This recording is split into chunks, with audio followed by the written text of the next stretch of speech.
శ్రీ గురుభ్యో నమః. శ్రీమాత్రే నమః. గురువుగారికి పాదాభివందనాలు. ఉజ్జయిని మహాకాళేశ్వర అన్న సంతర్పణ అండి.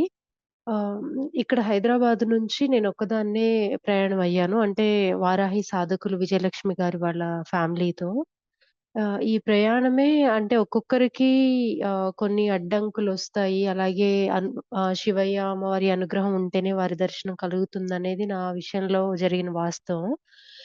ఎందుకంటే విజయలక్ష్మి గారి వాళ్ళ ఫ్యామిలీ, దుర్గా గారి వాళ్ళ ఫ్యామిలీ మొత్తం కలిపి 12 మంది టికెట్స్ బుక్ చేసుకుంటే, దుర్గా గారు చివరి నిమిషంలో వాళ్ళ అందరూ కూడా క్యాన్సిల్ చేసుకున్నారండి జర్నీ టికెట్స్. అయితే దుర్గా గారు ఒక్కళ్ళు చెప్పారంట విజయలక్ష్మి గారికి, "నేనొక్కదాన్నొస్తాను. నా టికెట్ మాత్రం క్యాన్సిల్ చేయకండి" అని. ఆ లిస్ట్‌లో క్యాన్సిల్ అయిన టికెట్స్ లిస్ట్‌లో కూడా నా పేరుంది. తర్వాత విజయలక్ష్మి గారు నాకు కాల్ చేసి, "మీరు టెన్షన్ పడకండి. ఇలాగ దుర్గా గారి టికెట్ ఒకటి మిగిలిపోయింది. మీరు వారి పేరు మీదొస్తున్నారు." అని జెప్పేసి అనగానే ఫస్ట్ నా టికెట్ క్యాన్సిల్ అయింది అని వినగానే ఇంక నాకు చెప్పలేని బాధనమాట. నాకు ఇంక దర్శనం అయ్యే ఛాన్స్ లేదా, అదృష్టం లేదా అనుకున్నాను. కానీ తర్వాత దుర్గా గారి టికెట్ ఉంది. వారి పేరు మీద వస్తున్నారు మీరు అని చెప్పగానే కొంచెం ఇంకా టెన్షన్ పోయింది. ఎందుకంటే ఎలా అయినా నాకు అవకాశం ఉంది ఉజ్జయిని వెళ్ళటానికి అని అప్పుడే అనిపిచ్చిందండి. అలా మేము 18థ్ తారీఖు ఇక్కడి నుంచి ప్రయాణం అయ్యాం. 19కి వెళ్ళి అక్కడ ఖాండ్వా నుంచి ఓంకారేశ్వర జ్యోతిర్లింగ దర్శనం చేసుకోవడం జరిగింది. అంటే ఓంకారేశ్వర, మమలేశ్వర దర్శనం మొట్టమొదటిసారి మేము చేసుకోవటము. ఈ జ్యోతిర్లింగాలు, అష్టాదశ శక్తి పీఠాల గురించి ఇక్కడ చెప్పాలి. అంటే మన భారతదేశంలో మనందరికీ ఉన్నటువంటి ఒక గొప్ప అవకాశము, అదృష్టము. ఎందుకంటే వీలున్నవారు జ్యోతిర్లింగ దర్శనం చేసుకుంటారు కానీ, ప్రతి ఒక్క మానవుడు అష్టాదశ శక్తి పీఠాన్ని దర్శించుకోవడం అనేది అది చాలా దుర్లభం. అలాంటిది ఈ ద్వాదశ జ్యోతిర్లింగాలు నేనసలు వెళ్తానా? నా జీవితంలో నేను దర్శించుకుంటానా? లేదా? అనేది ఎప్పటికీ నా మనసులో ఉండిపోయే ఒక సందిగ్ధం లేదంటే ఒక జరగదేమో అని అనుకున్నాను. అలాంటిది మన పీఠం తరపున ఇంత గొప్ప అవకాశం రావటం అనేది ఏమంటారు అది గురువుగారు నిజంగా అందరికీ కల్పిస్తున్న గొప్ప మహా సదవకాశం అని చెప్పాలి. కేవలం దర్శనానికి వెళ్ళటమే గాదు, అక్కడ దానాలలోకెల్లా అన్నదానం గొప్పదని, అక్కడ అన్న సంతర్పణ చేసే అవకాశం కల్పించటం అనేది ఇంక అసలు ఎంతో పుణ్యం. మన పాపాలను కానివ్వండి, మన కర్మలను ఎంతో కొంత తొలగించుకోవటానికి గురువుగారు అందరికీ ఇస్తున్నటువంటి అవకాశం కాబట్టి, నాకందులో ఈ నా అదృష్టం వల్ల ఈ అవకాశం కలిగిందని చెప్పాలి. పీఠం తరపున కాకపోయుంటే నేనసలు ఇంకొక 10 సంవత్సరాలకు కూడా నేను ఉజ్జయిని కానీ సో, అలాగా నేను వెళ్ళలేను. అది ఎప్పటికి జరగదు. కుటుంబంతో కూడా ఒక పెద్ద ఏమంటారు ఒక జరగని విషయమే. అలాంటిది మన పీఠం తరపున వెళ్ళటము, పీఠం సభ్యులు అన్నీ చూసుకోవటము, అక్కడికి వెళ్ళే ముందు దర్శనాలు కానివ్వండి, భస్మారతి టికెట్స్ అవన్నీ గురువుగారు ఆజ్ఞతో అందరూ పీఠం సభ్యులు ముందే చూసుకున్నారు అదంతా. ఇంకా మేము బయలుదేరి ఓంకారేశ్వర జ్యోతిర్లింగ దర్శనం చేసుకున్నాము. అలాగే మమలేశ్వర జ్యోతిర్లింగ దర్శనం చాలా అద్భుతంగా జరిగిందండి. అక్కడ దర్శనాలు కానివ్వండి, స్వామివారి అభిషేకం కానివ్వండి, అలాగే వాళ్ళ దర్శనాలు అయిన తర్వాత కూర్చొని జపసాధన చేసుకోవటము. ఆహ్, సాధన చేసుకున్నంత సేపు కూడా చాలా గొప్ప అనుభవాలు, అనుభూతులు శివయ్య దర్శనం కానివ్వండి, అలాగే అమ్మవారి రూపాలు అలాగా చాలా అలా జపసాధనకు కూర్చున్న వెంటనే ఆహ్, ఎక్కడికో అంటే ఒక మనకు తెలియని లోకంలో వెళ్తున్నాము అన్న ప్రశాంతత లేదా జప సాధనలో మమేకం అవ్వటము అలాగా చాలా పట్టిస్తుంది అనిపించింది నాకక్కడ కూర్చుంటే ఆ వాతావరణంలో కానివ్వండి, ఆ దేవాలయంలో. అలాగే నర్మదా నది గంగా హారతి అదొక గొప్ప అనుభూతి. ఇప్పటివరకు నేను ఏ హారతిని అంటే గంగా హారతి కానివ్వండి, ఇవి నేనెప్పుడూ చూడలేదు. ఇదే మొట్టమొదటిసారి నర్మదా నదికి కూడా హారతిస్తారు అని. ప్రతిరోజు సాయంత్రం అక్కడ నా చేతులతో స్వయంగా నర్మదా నదికి హారతివ్వటం జరిగింది. ఇదెప్పటికీ మర్చిపోలేము. అలాగే 19థ్ తారీఖు అక్కడ దర్శనాలు చేసుకొని, మళ్ళీ 20థ్ తారీఖు తెల్లవారుజామున 5 గంటలకి ఓంకారేశ్వర, మమలేశ్వర జ్యోతిర్లింగ దర్శనాలు చేసుకున్నాము. ఆ సమయంలో రద్దీ లేకపోవడం వల్ల అక్కడ పూజారులు మా చేత అభిషేకం చేయించారు. అసలింక అంతకు మించిన మహద్భాగ్యం ఉందా అనిపించింది. అలాగే దర్శనాలు చేసుకొనొచ్చి మేము దేవాలయంలోనే నేను, విజయలక్ష్మి గారు జపసాధన చేసుకున్నాము. దగ్గర దగ్గర 30 నిమిషాల నుంచి 45 నిమిషాల వరకు. మేమలా చేసుకొని ఇంక బయటికి బయలుదేరదామన్న లోపు దేవాలయం దగ్గర ఉండే సిబ్బంది మళ్ళీ మీరు దర్శనానికి వెళ్ళండి అని అంటే హిందీలో చెప్పారు. వెళ్ళండి, వెళ్ళండి మళ్ళీ అని. ఏమో మళ్ళీ ఆ శివయ్య ఒకసారి నన్ను దర్శించుకోవటానికి రండి అని ఆయనే పిలిసాడేమో అట్లా మేమింక సంతోషంగా ఇంకొకసారి దర్శనం చేసుకొని, ఇంకా ఓంకారేశ్వర జ్యోతిర్లింగం దగ్గర నుంచి మేము ఉజ్జయిని బయలుదేరటం జరిగిందండి. ఉజ్జయిని బయలుదేరిన తర్వాత ఇంకా భస్మారతికి టికెట్స్ తీసుకోవాలి అని జెప్పేసి గోవర్ధన్ గారనటము, మేము మళ్ళీ అక్కడికి వెళ్ళటం ఉజ్జయిని మహాకాళేశ్వర స్వామి గుడిలోకి. దర్శనమైతే ఆ రోజు చేసుకోలేదు కానీ, ఆ దేవాలయం లోపల ఎంతో చాలా విశాలమైన ప్రదేశాలు కానివ్వండి, అక్కడ శివుని యొక్క చరిత్ర అంటే శివ ఘట్టాల గురించి అవన్నీ చాలా గొప్పగా చిత్రీకరించారు. అలాగే ఆహ్, విగ్రహాలు, శిల్పాలు కూడా అక్కడ ఏర్పాటు చేయటం జరిగింది. ఒక్కొక్క శిల్పం చూస్తుంటే ఒక్కొక్క ఘట్టం గుర్తొస్తుంది. అలాగే మనకి సప్తఋషుల ఆహ్, ఆహ్, శిల్పాలు కూడా అక్కడున్నాయి. అది నాకు చాలా నచ్చింది. ఎందుకంటే చాలా మందికి తెలీదు సప్తఋషుల గొప్పతనం. అలాంటిది ఇక్కడ వాళ్ళు ప్రతి ఒక్కరికి ఒక శిల్పాన్ని నిర్మించటం, అలా సప్తర్షి మండలంలాగా నిర్మించారు. చాలా గొప్పగా ఉంది. అది ఆ ఆలోచన రావటం. అలాగే దర్శించడం కూడా నా అదృష్టం అని నేను భావించాను. తర్వాత ఇక కొంతమంది సాధకులు భస్మారతి టికెట్స్ తీసుకోవడానికి వెళ్ళటము. ఇంకా మేము మళ్ళీ తిరిగి వచ్చి ఆ రోజు విశ్రాంతి తీసుకోవడం జరిగిందండి. ఎందుకంటే మరుసటి రోజు అన్నసంతర్పణ కాబట్టి, ఇగ తొందరగా ఎంత వీలైతే అంత తొందరగా మేము రూమ్‌కొచ్చేసి మళ్ళీ తెల్లవారుజామున అన్నసంతర్పణకి 5:30కి లేదా 5 గంటలకి అక్కడికి వెళ్ళాలి గురువుగారు చెప్పిన సమయానికి. అలాగే ముందు రోజు జూమ్ కాల్ ఉంటుంది కాబట్టి దానికి కూడా సిద్ధంగా ఉన్నాము. గురువుగారు మరుసటి రోజు అన్నసంతర్పణ ఏ ఏ విధంగా జరగబోతుంది, ఎవరెవరు వస్తారు దర్శనానికి, ఇవన్నీ చెప్పటం జరిగింది. మేమందరం కూడా విని, ఆ తర్వాత ఇంకా మేము స్త్రీమూర్తులు మాట్లాడుకుంటూనే మరుసటి రోజుకి అన్నసంతర్పణకు కావాల్సిన కొన్ని తయారు చేసుకోవడం జరిగింది అలా. ఆ రోజైతే ఇంకా అక్కడ జాగారమే అని చెప్పాలి. మేమెవరం కూడా స్త్రీమూర్తిలో నిద్రపోలేదు. మాట్లాడుకుంటూనే సరదాగా మా సాధన గురించి, అలాగే ఆహ్, అక్కడ దర్శనాల గురించి అన్నీ. ఆహ్, శివయ్య సన్నిధిలో ఇక జాగారం చేశామని నేననుకున్నాను. మరుసటి రోజు అన్న సంతర్పణకి గురువుగారు చెప్పిన సమయానికే మేము అక్కడికి వెళ్ళటము. ఆహ్, హరసిద్ధి మాత దేవాలయం దగ్గరికి. అలాగే సాధకులందరూ కూడా చేరుకున్నారు. ఇక్కడ ఆ దేవాలయం వారు అన్నసంతర్పణకి అలాగే వంటకి అనుమతి ఇవ్వటం అనేది ఇది ఆశ్చర్యపోయే విషయం ఏం కాదు. ఎందుకంటే గురువుగారు ఒక యజ్ఞం తలపెట్టారంటే దానికి ఎటువంటి ఆటంకాలు రావు. ఆ అమ్మవారి అనుగ్రహం ఉంటుంది కాబట్టి అన్నీ ముందే ఏర్పాటు చేస్తారు. అలాగే ప్రతి దేవాలయంలో కూడా ఈ అన్నసంతర్పణకి అవకాశం ఇవ్వటం జరుగుతుంది. అలాగా మేమందరం కూడా వారికి ఇచ్చిన అంటే గురువుగారు ఒక్కొక్కరికి ఒక్కొక్క బాధ్యత ఇస్తారు. కొంతమందికి అగ్ని ఆరాధనలో పాలుపంచుకోవడం, అలాగే కొంతమందికి నైవేద్యం దగ్గర, మిగతా వాళ్ళకి వడ్డన దగ్గర అలాగా మేము కూరగాయలు తరగటం, అలాగే సాధకులొచ్చేసి అగ్ని ఆరాధన చేసి వంట కార్యక్రమాలు మొదలుపెట్టడం జరిగింది. అయితే అక్కడ తెలియని విషయం ఏందంటే ఎప్పుడు అన్న సంతర్పణలో అంటే ఉల్లిపాయలు వాడతారు. ఇక్కడ వచ్చేసి ఉల్లిపాయలు మేము తరుగుతున్నాము. నేను, వెంకటేశ్వర స్వామి, రాధారెడ్డి గారు తరుగుతుంటే అప్పుడు ఆ సమయంలో అంటే సగం ఉల్లిగడ్డలు తరిగేయడం అయిపోయింది. పూజారి గారు చూసేసి అంటే ఆయన దేవాలయం వెనకాల ఎక్కడైతే ఈ అన్న సంతర్పణకి వంట నిర్వహిస్తున్నామో, అయితే మేము ఇంకా కొంచెం పక్కన దేవాలయం పక్కన ఒక ఆహ్, గల్లీలాగా ఉంటుంది. అందులోకి వెళ్లి ఈ ఉల్లిగడ్డలు తరుగుతున్నాం మేము. ఒకవేళ వాళ్ళకి తెలిస్తే అనుమతించరేమోనని. కానీ మరి అమ్మవారే పంపించారేమో ఒకవేళ వీళ్ళు తెలియకుండా ఉల్లిగడ్డలు తరుగుతున్నారు, అలా తరగకూడదని ఆయన వెనక్కి వచ్చి మరి చూసి మొత్తం ప్రాంగణంలో చూసి మేమిక్కడ ఉల్లిగడ్డలు తరుగుతుంటే మీరు తరక్కండి, కలపకండి, ఆపేయాలి అని జెప్పేసి చెప్పడం జరిగింది. ఇంకా ఆ తర్వాత సాధకులు గురువుగారికి చెప్పటం, గురువుగారు కూడా ఇంక వద్దు తీసేయండంటే అవన్నీ అలాగే పడేయటం జరిగింది. ఇదొకటి అంటే ఈ అన్నసంతర్పణల్లో ఇప్పటివరకు జరిగిన దానికి ఇక్కడొకటి వంటలో జరిగిన అదొకటి చేంజ్ అంతే. ఆ తర్వాత అందరూ కూడా వంట పూర్తి చేయటము, అలాగే అక్కడికొచ్చి అర్చకులు కానివ్వండి, పూజారులు, అలాగే ప్రతిరోజు నైవేద్యాలు వండేవాళ్ళు అక్కడే ఉండి చూస్తున్నారు. అసలు వీళ్ళు సాధకులు ఏమేం జేస్తున్నారు? ఎలా చేస్తున్నారు? ప్రతి ఒక్కరు కూడా ఒకరికొకరు కోఆర్డినేట్ చేసుకోవటము, అలాగే అన్నీ ఎవరి పనులు వాళ్ళు తొందరగా చేయటం కానివ్వండి, వంట దగ్గర అసలు ఎంత తొందరగా అయిపోయిందా వంట అని నాకే అనిపిచ్చింది. ఎందుకంటే అంతకుముందు 2, 3 అన్న సంతర్పణలకి నేను వెళ్ళడం జరిగింది. కానీ ఈసారి ఏదో ఒక గంటలోనే మొత్తం వండేసాము అంత అనుభూతి కలిగిందనమాట. ఆహ్, అలాగా అద్భుతంగా వండటము, అలాగే ఇంకా వడ్డించడానికి సిద్ధమైపోయాము. వడ్డిస్తున్నంత సేపు కూడా ప్రతి ఒక్కరికి కూడా చాలా సంతోషంగా హర హర మహాదేవ అంటూ అమ్మవారిని తలుచుకుంటూ వడ్డించటం. అలాగే అన్నప్రసాదాన్ని స్వీకరించడానికి వచ్చిన భక్తులు కూడా అలాగే రెస్పాండ్ అవ్వటము.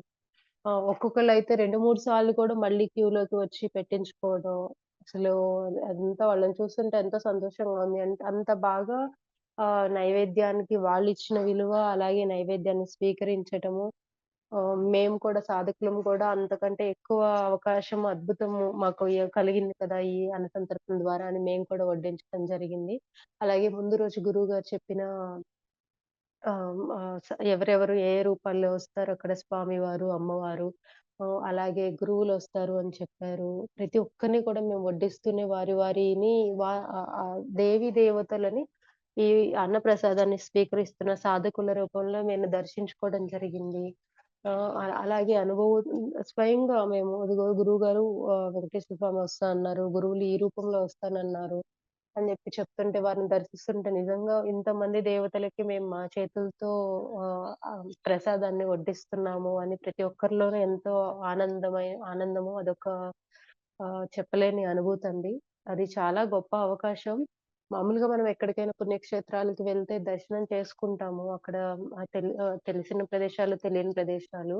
ఒక టూరిస్ట్ గైడ్ ఉంటే బావుండు. మనం ఎందుకంటే కొన్ని దర్శించాల్సిన ప్రదేశాలు చూడకుండానే వెళ్ళిపోతామేమో అనే సందిగ్ధం ఉంటుంది.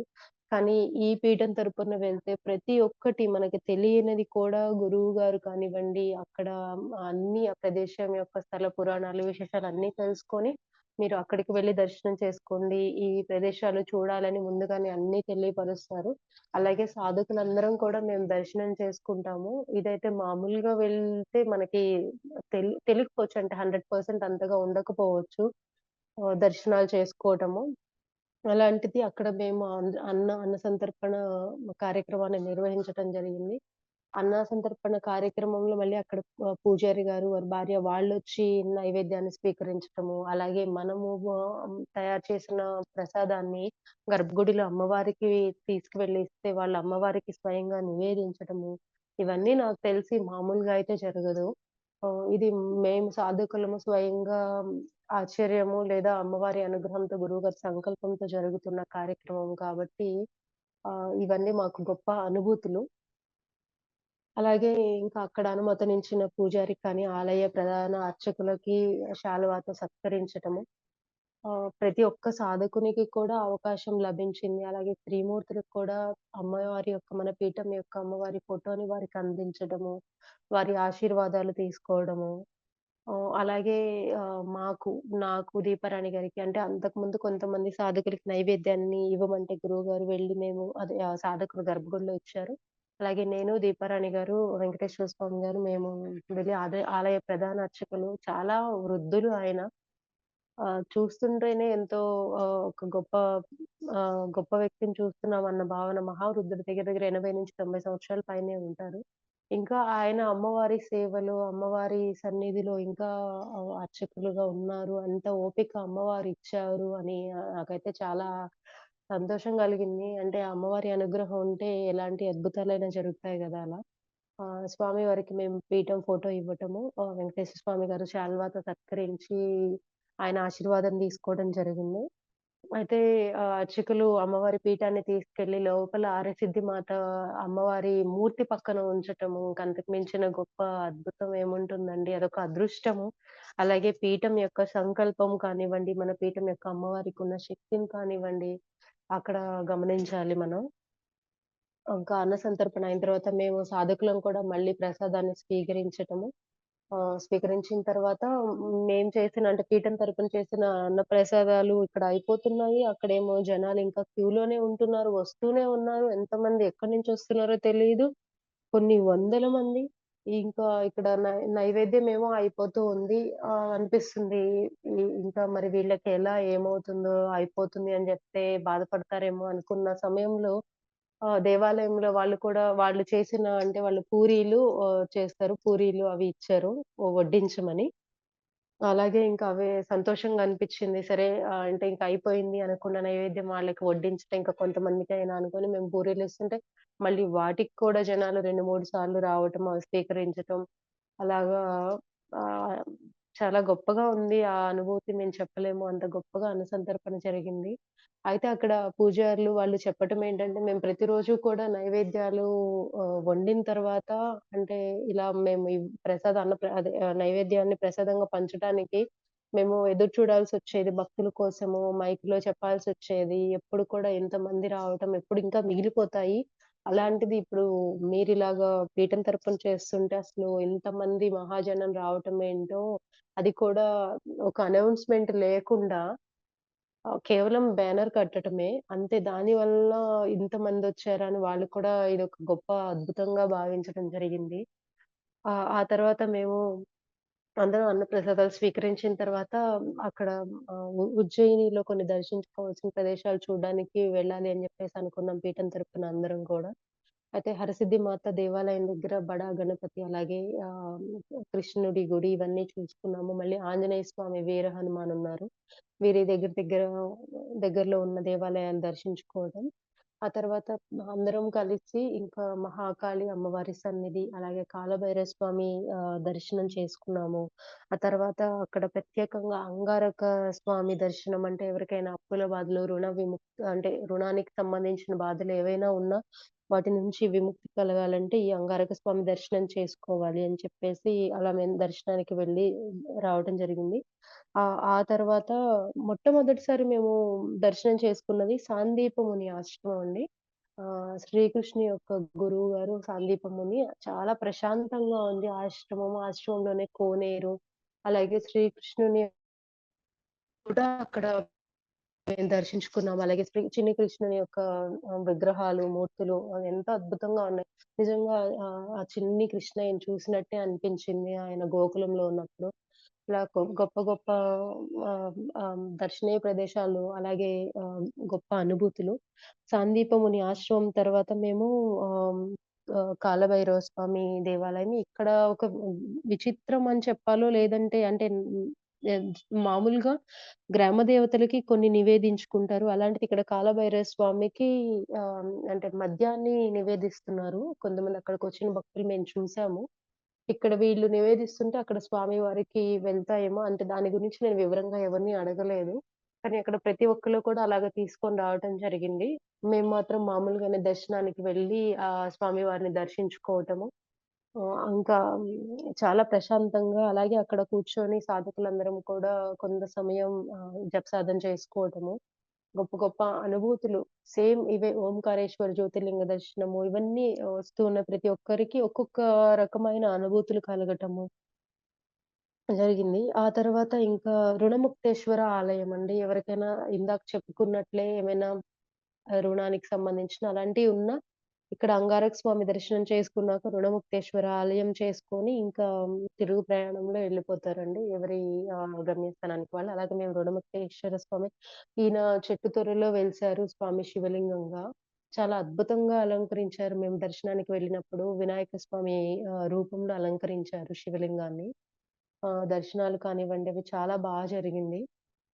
ఇంకా ఆ తర్వాత మేము ఆహ్, స్వామివారి వీళ్ళందరూ దర్శనం చేసుకోవటము, అలాగే ఇంకొచ్చేసామండి ఆ రోజు. ఎందుకంటే మరుసటి రోజుకి 22వ తారీఖు మాకు భస్మారతికి స్లాట్ బుక్ అయింది. సో, రాత్రే వెళ్ళాలి క్యూ లైన్‌లోకి అని చెప్పేసారు.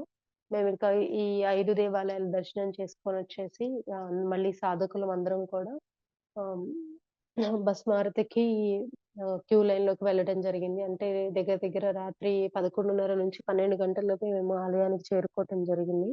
ఎందుకంటే అప్పటికే మా భక్తులు ఈ దగ్గర దగ్గర ఒక 200 మంది దాకా ఉండుంటారు క్యూలో. అంటే వాళ్ళు ఏ సమయానికి 9 గంటలకొచ్చారో, సాయంత్రం 10 గంటలకొచ్చారో తెలీదు. ఎందుకంటే మరుసటి రోజు తెల్లవారుజామున 4, 5 గంటల బస్ మార్చి ముందు రోజే అక్కడ ఎదురు చూస్తున్నారనమాట. మా దేవాలయంలోనే. అలాగే మేము వెళ్లి క్యూ లైన్‌లో ఉండడం జరిగింది. ఇక్కడ ఇంకొక విషయం చెప్పాలి. అంటే కొంతమందికి టికెట్స్ ముందు కన్ఫర్మ్ అయింది. కొంతమందికి అవ్వలేదు. ఎందుకంటే రాష్ట్రపతి ముర్ము గారు రావటం ముందు, అక్కడ దర్శనాలన్నీ కొంచెం అటు ఇటు అవ్వటం జరిగింది. అయితే కొంతమంది ఒక స్పెషల్ దర్శనం టికెట్స్ తీసుకొని వెళ్ళాల్సిన పరిస్థితి. నా పరిస్థితికొచ్చేసరికి కొంచెం అంటే మనం అనుకున్న దానికంటే ఎక్కువ ఎక్స్‌పెన్సెసో లేకపోతే నాకు కొంచెం ఇబ్బందయిపోయింది. బస్ మార్క్‌కి ఎలాగా? ఏం చేయాలి? ఇప్పుడు మనం టికెట్ ముందుగానే తీసుకోవాలి. అంటే 1500 టికెటు. సో, ఆలోచిస్తుంటే గురువుగారు ప్రతి ఒక్కరికి గూడా మనసులో ఏమనుకుంటామో మనము ఎలా తెలుస్తాయి నిజంగా అమ్మవారే చెప్తారేమో, ప్రతి ఒక్కరి మనసులో ఏముందో ఇట్టే పసిగట్టినట్లు చెప్తారనమాట. ఏదైనా మనసులో ఈ ప్రశ్న ఉంది లేదా ఇదేదైనా సందేహంగా అనుకుంటే వెంటనే ఏదో ఒక రూపంలో సమాధానం చెప్తారు గురువుగారు. అలాంటిది గురువుగారు ఒక అవకాశము ఇంత గొప్ప అవకాశం మనకి ఎవరిస్తారండి? బయటికి వెళ్ళినా కూడా మన ఫ్రెండ్స్ కానీ, చుట్టాలు గానీ కొంత హెల్ప్ చేయొచ్చు. బట్ ఏదో ఒక మనసులో అనుకుంటారు. అరే! ఇక్కడికొచ్చినప్పుడు తెచ్చుకోవాలి గదా! ఇవన్నీ జాగ్రత్తగా ఉండాలి కదా! అని. కానీ గురువుగారు ఏమన్నారంటే, వీలైన వారు తీసుకోండి టికెట్స్ దర్శనానికి. వీలు కాని వారు తర్వాతైనా మీరు ఇంటికి వెళ్ళిన తర్వాతైనా అమౌంట్ పంపొచ్చు అంటే, నాకు చాలా సంతోషమేసింది. ఎందుకంటే నేను చెప్పలేని పరిస్థితి. ఎవరితో చెప్పుకోలేని పరిస్థితది. ఇంగ వెంటనే గురువుగారికి మెసేజ్ చేసి చెప్పాను. గురువుగారు తప్పకుండా నేనిలాగ ఇంటికి వెళ్ళిన తర్వాత అందగానే నేను పంపిస్తాను గురువుగారు అంటే, సరే అనటము. అలాగే నాకు కూడా భస్మారతిలోకి అవకాశం దొరకటం ఇంక నేను చెప్పలేను అది. నిజంగా నా పూర్వజన్మ సుకృతమే. నేను ఇలా ద్వాదశ జ్యోతిర్లింగాలు ఉజ్జయిని వెళ్ళటము ఎందుకంటే నాకు తెలుగు, ఇంగ్లీష్ తప్ప హిందీ రాదు. బహుశా నేను వెళ్ళినా మేనేజ్ చేయలేని పరిస్థితి. అటువంటిది ఇక్కడ మన సాధుకులందరూ ఉన్నారు. ఒక కుటుంబంలాగా. దేనికి తెలియదు అనుకోటానికి లేదు అక్కడ. అంత గొప్ప అవకాశం నాకు ఈ పీఠం తరపున దొరకటం నిజంగా నా అదృష్టం. ఇంకా మేము క్యూ లైన్‌లోనే ఉన్నాము. తెల్లవారుజామున 4 వరకు ఉండాలి. అంటే హారతికి ఆహ్, లోపల స్లాట్స్ ఓపెన్ చేసే వరకు. కూర్చున్నాము. నేను జపసాధన చేసుకున్న తోటి సాధకులు కూడా జపసాధన చేసుకోవటము. కొంతసేపు అక్కడ దేవాలయంలోనే ఎందుకంటే ఈ ఎప్పుడు అన్నసంతర్పణకి వెళ్ళినా ప్రయాణం చేయటము, ప్రయాణంతో పాటు ముందు రోజు రూమ్ కాల్, మరుసటి రోజు అన్నసంతర్పణ అసలు అంటే ఎంతో కొంత రెస్ట్ అనేది ఉండదు. నిద్ర కూడా సరిపోదు. కానీ ఎక్కడ నిద్ర లేదు. లేదా అలసట కానీ, బడలిక అనేది ఎప్పుడూ లేదు.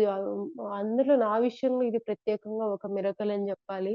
ఒక ట్రైన్‌లో 18థ్ నిద్రపోవటమే. 19థ్ నుంచి కూడా 19థ్, 20థ్, 21st అన్న సంతర్పణ ఆ రోజు ఈవినింగ్ అసలు నిద్ర అనేదే లేదు. కానీ కొంచెం గూడా బాగా అలసిపోయానో లేకపోతే ఏమంటారు ఒక వీక్‌గా అనిపించడం అనేది అస్సలు లేదనమాట. ఎందుకంటే దర్శనం చేసుకోవాలి, ప్రతి కార్యక్రమానికి అందరితో పాటు మనం ముందుగా ఉండాలి.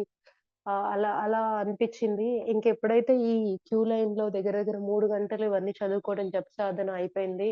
శివయ్యకి సంబంధించినవి అన్నీ చదువుకోవడం. కొంతసేపు సరే అందరూ అలాగే నిద్రపోతున్నారు క్యూలో. నేను కూడా దగ్గర దగ్గర ఒక 2 గంటలు అలా పడుకున్నానండి. అంటే ఇంక అనిపిచ్చింది సరే దేవాలయాల్లో మనం నిద్ర చేయాలంటాం. అలాంటిది ఇక్కడ సాక్షాత్తు ఉజ్జయిని మహాకాళేశ్వర సన్నిధిలో ఆలయ ప్రాంగణంలో అలా నిద్రించాం గదా! ఇది కూడా ఇక్కడ అయిపోయింది. ముందు రోజు జాగారం అయింది. ఇక్కడ నిద్ర కూడా అయిపోయింది అని అదొక భావన నాలో కలిగింది. ఆ తర్వాత తెల్లవారుజామున 4 గంటలకి హారతండి. భస్మారతి అసలిది నాకు తెలిసి మిగతా జ్యోతిర్లింగాలు ఎక్కడ గూడా జరగదు. భస్మారతి అంత గొప్పగా ఉంటుంది. అలాగే వాళ్ళు స్వామివారిని అలంకరించే తీరు గూడా అసలు ప్రత్యక్షంగా మొట్టమొదటిసారి ఇలా చూడటము దగ్గరుండి, పూజారులు ఎంత భక్తితో నిజంగానే స్వామివారికి ప్రత్యక్షంగా ఆయన్ని అలంకరిస్తున్నాము. పూలు కానివ్వండి, రూపం అలంకరించడం గొప్ప అనుభూతి. జీవితంలో ఒక్కసారైనా చూడాలి ఇలాంటి గొప్ప ప్రదేశాలు, మన పుణ్యక్షేత్రాలు, మా దేవి దేవతల్ని. అంత గొప్ప అనుభూతి కలిగింది నాకు. ఆ అభిషేకం చేస్తున్నంత సేపు దగ్గర దగ్గర గంటన్నర, 2 గంటలు. అలాగే చేసిన తర్వాత మళ్ళీ దర్శనానికి కిందకి వెళ్ళటము. దర్శనానికి కూడా అందరిని నెట్టేస్తున్నా గూడా సాధకులం మేము ఒక పక్క నిలబడి చూస్తూ ఉంటే, వాళ్ళు అక్కడున్న దేవాలయంలోని వాళ్ళు సిబ్బంది అందరిని నెట్టేస్తున్నారు గానీ, మమ్మల్ని మాత్రం కొంచెం జరగండి, జరగండి అంటున్నారు. మమ్మల్ని ఏమనట్ల. అలా మేము దగ్గర దగ్గర 5 నిమిషాలు అలాగే స్వామివారి ఎదురుగా నిలబడి ఆయన్ని దర్శించుకోవడము. అసలింకా కన్నుల పండగ అని చెప్పాలి. ఇంత గొప్ప దర్శనం స్వామివారిని దగ్గరుండి చూడటం. ఆ తర్వాత ద మహాకాళేశ్వర స్వామి దర్శనం చేసుకొని బయటకొచ్చిన తర్వాత అంటే వేరు వేరు దేవాలయాల్లో మళ్ళీ శివలింగ దర్శనము, అమ్మవారి దర్శనము ఇవన్నీ మళ్ళీ చేసుకోవడం జరిగింది. అక్కడి నుంచొచ్చిన తర్వాత హరసిద్ధి మాత అమ్మవారి దర్శనం మళ్ళీ చేసుకున్నాము. అక్కడ కూడా దేవాలయంలోని లోపల గర్భగుడికి దగ్గరలో జపసాధన కొంతసేపు చేసుకున్నాం. ఆ తర్వాత ఇది ఇంకొక గొప్ప విశేషం ఏంటంటే హరసిద్ధి అమ్మవారి గుడిలో ప్రతిరోజు సాయంకాలము 2 పెద్ద స్తంభాలున్నాయండి. దీప స్తంభాలు. వాటిల్లో ముందు 5 దగ్గర నుంచే కొంతమంది దేవాలయానికి సంబంధించిన వాళ్ళు ఎక్కటము, మనకి పూరి జగన్నాథ్ దేవాలయంలో విన్నాను నేను. చూసాను ఇలాగా ఎక్కి ప్రతిరోజు దీపారాధన చేస్తారని. అలా ఇక్కడ 2 ఉన్నాయి. అక్కడ వాళ్ళు చెప్పిందేంటంటే దేవాలయంలో వాళ్ళు ఒకటి అమ్మవారు, ఇంకొకటి అయ్యవారు. అలా ప్రతిరోజు గూడా ఇక్కడ దీప ప్రజ్వలన జరుగుతుంది. సాయంత్రం 5:30 నుంచి 6 గంటల వరకు. అలాగే ప్రతిరోజు దగ్గర దగ్గర ఒక 14-15 కేజీలు నూనె పడుతుంది అన్నారు. నాకు కరెక్ట్‌గా గుర్తులేదు. నేను 14-15 కేజీలు నూనె అనుకుంటున్నా. అలాగా ఇది గొప్పగా ఉంటుంది. 7:30కి కరెక్ట్‌గా హారతి మొదలవుతుంది. అలాగే అక్కడ లోపల దేవాలయంలో అమ్మవారికి హారతిస్తారు. అక్కడ వాయిద్యాలతో అమ్మవారికి హారతిస్తున్నంత సేపు అసలు మేళతాళాలు చూడ్డానికి ఒళ్ళెంత గగురు పొడుస్తుందంటే నాకైతే అంతసేపు ఒక అరగంట నిలబడి దర్శించుకునేటప్పుడైతే ఇక కన్నీళ్ళు ఆగలేదు. అదేదో నాకు తెలియని భావనండి. అంతగా ఇన్వాల్వ్ అయిపోతాం మనం. అమ్మవారికి ఒక పక్క దర్శనము, ఇక్కడ అఖండ దీపాలు వెలిగించారు. అలాగే వాయిద్యాలతో అమ్మవారికి హారతివ్వటము. ఎంతో గొప్పగా ఉంది. ఇక్కడ కొంతమంది భక్తులకి బయట కనిపించదని వాళ్ళు టీవీలు ఏర్పాటు చేయడం జరిగింది. గర్భగుడిలో అమ్మవారికి సేవలు చేస్తారు. ఇక్కడనే మనం ప్రత్యక్షంగా చూడొచ్చు.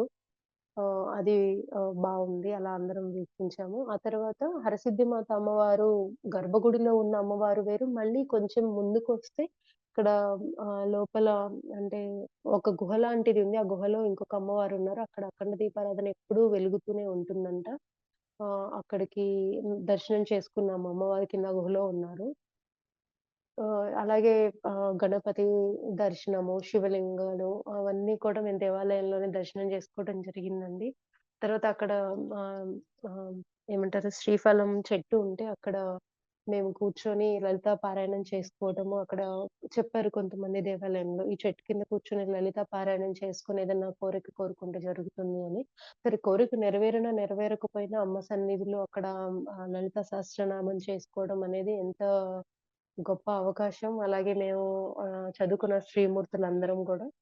ఆ తర్వాత దర్శనాలయ్యాయి. ఇక్కడ వీక్షించుకున్నాము. అంటే వీళ్ళు ఈ దీపస్తంభాల మీద కొంతమందికి నూనె వడ్డించే అవకాశం కల్పించారు అక్కడ ఉన్న సిబ్బంది. అలాగే మనసులో ఏదైనా సంకల్పం చెప్పుకొని నూనె వడ్డిస్తే దీపాల్లోకి అది ఖచ్చితంగా నెరవేరుతుంది. అలాగే అమ్మవారి, అయ్యవారి అనుగ్రహం ఎప్పుడు మన మీద ఉంటుంది అని అది అలాగే చేశాం మేము. ఇవన్నీ కూడా ఒక్కొక్క చోట ఒక్కొక్క అనుభూతి. ఇది మాటల్లో చెప్పలేనంత గొప్ప అవకాశము, అనుభూతి అని చెప్పాలండి. ఈ విధంగా అన్న సంతర్పణ కార్యక్రమంలో దేవీ దేవతలందరిని 33,00,00,000 మంది దేవతలు కూడా ఒక్కొక్కరి రూపంలో వచ్చారు అని నా భావన. వారిని ప్రత్యక్షంగా దర్శించుకోవటము, అలాగే మహాకాళేశ్వర అమ్మవారి దర్శనం చేసుకోవటము. ఇంకొకటి ఉజ్జయిని అనగానే గురువుగారు ఉజ్జయిని అన్న సంతర్పణ సెప్టెంబర్‌లో ఉంటుంది అనగానే నాకు ఆహా! నాది చాలా గొప్ప అవకాశం. నేను తప్పకుండా వెళ్ళాలి. మిగతా అంటే దగ్గర ప్రదేశాలు తర్వాతైనా చూడ్డానికి వీలుంటుంది. కానీ ఇది చాలా దూర ప్రదేశాలు, గొప్ప క్షేత్రాలు. అలాగే నాకు ఉజ్జయిని అన్నప్పుడు చిన్నప్పుడు చదువుకున్న ఇది గుర్తొచ్చిందండి. అంటే విక్రమార్క మహారాజుకి స్వయంగా కాళీమాత వజ్ర ఖడ్గం ఇవ్వటము. ఈ ఉజ్జయినిని అవంతి నగరాన్ని రాజధానిగా పాలించమని ఆయనకి ఇంద్రుడే స్వయంగా బంగారు సింహాసనాన్ని ఇవ్వటము. అంత గొప్ప క్షేత్రము విక్రమార్క మహారాజు పాలించిన క్షేత్రానికి ఇప్పుడు మనం వెళ్ళబోతున్నాము అని ప్రతి క్షణము, ప్రతిరోజు అక్కడ ఉజ్జయినిలో ఉన్నంత సేపు కూడా నాకదే భావన. అలాగే అక్కడ విక్రమార్క మహారాజుది ఒక పెద్ద విగ్రహం అంటే శివాజీ మహారాజు ఎలా అయితే మనకి సింహాసనం మీద కూర్చుంటారో అలాగే విక్రమార్క మహారాజుని నిర్మించారు. అంత పెద్ద విగ్రహాన్ని దర్శించుకోవడం జరిగింది. ఆ విగ్రహాన్ని చూస్తున్నంత సేపు కూడా నాకు చెప్పలేని ఆనందం. ఎందుకంటే మనకి ఇప్పుడు నిజంగా అవన్నీ జరిగాయా? లేదా? కొంతమంది వాదిస్తుంటారు. చరిత్రకి సాక్ష్యాలున్నా కూడా అలాంటిది ఈయనకి సాక్షాత్తు ఇంద్రుడు, మళ్ళీ అలాగే దుర్గామాత ఆహ్, బహుమానాలివ్వటము ఇవన్నీ మనం మర్చిపోకూడదు ఎప్పటికి. ఎందుకంటే మనలో సంకల్ప బలం ఉంది. నిజంగానే భక్తి ఉంటే తప్పకుండా ఇలాంటి అద్భుతాలు జరుగుతాయి అని జెప్పేసి ఇవన్నీ సాక్ష్యాలు. ఇవి అలాగే ప్రతి ఒక్క స్థల పురాణాన్ని మనం తెలుసుకోవాలి. మన దేవాలయాల గొప్పతనాన్ని తెలుసుకొని దర్శించుకోవటము, అక్కడ అన్న సంతర్పణ చేయటము, ఇవన్నీ ఒక పీఠం తరపున మాలాంటి వాళ్ళకి అంటే మేము చూడాలనుకున్న వెళ్ళలేని ప్రదేశాలు కొంతమంది ఉంటారు నాలాగా. అలాంటి వాళ్ళకి మన పీఠం తరపున అన్న సంతర్పణ అనేది ఒక మహత్తరం అవకాశం అండి. ఇది అలాగే దర్శనాలు ఏవైనా కూడా చాలా గొప్పగా ఉంటాయి. ఇంత గొప్ప అవకాశాన్ని కానివ్వండి, ఒక మహాయజ్ఞాన్ని తలపెట్టినందుకు గురువు గారికి పాదాభివందనాలు చెప్పాలి. అలాగే అమ్మవారు ఆవిడ ఏవైతే ఆహ్, చేయించుకోవాలి తనకి లేదా ఆవిడ సంకల్పము గురువుగారి ద్వారా చేపిస్తున్నారు, నడిపిస్తున్నారు. మా అందరికి కూడా గొప్ప గొప్ప అనుభవాలు, అద్భుతాలు ఇవన్నీ మేము అనుభవించటానికి కేవలం గురువుగారి సంకల్పమే కారణం. సంకల్ప బలమే కారణం. ఎందుకంటే అన్న సంతర్పణ కూడా ఒక మహాయజ్ఞంలాగా ఎంతో సంతోషంగా చేయటం, వచ్చిన వాళ్ళు ప్రసాదాన్ని స్వీకరించటము ఎంత గొప్పగా జరుగుతుందో చెప్పలేని మాటల్లో. గురువుగారు ఈ విధంగా నా యొక్క అన్న సంతర్పణ అంటే ఉజ్జయిని అన్న సంతర్పణ నేను భావించిన అనుభూతులు గురువుగారు నిజంగా నేను జన్మలో మర్చిపోలేను. ఆ మహాకాళేశ్వర దర్శనం కానివ్వండి, అక్కడ జపసాధనకి కూర్చుంటే గంటన్నరైనా, 2 గంటలు గూడా మేము ఓంకారేశ్వర జ్యోతిర్లింగంలో తెల్లవారుజామున దర్శనం అయ్యాక కూర్చోవటం జరిగింది గురువుగారు. దగ్గర దగ్గర గంటన్నర అన్నమాట నేను, విజయలక్ష్మి గారు. అసలు ఇంకా అక్కడి నుంచి రావాలని అనిపించట్లేదు ఆ దేవాలయంలో. అంత గొప్పగా ఉంది ఆ ప్రశాంతత కానివ్వండి, ఆ వాతావరణం దేవాలయంలో. ఇదేనేమో మనము ప్రతి ఒక్కటి కూడా మనకు తెలియనియి తెలుసుకోవాలి. ఆ దేవాలయాల్లో ఉన్న గొప్పతనాన్ని మనం అనుభవించాలి. ఇంత గొప్ప అవకాశాన్ని కలిగించినందుకు పాదాభివందనాలు గురువుగారు.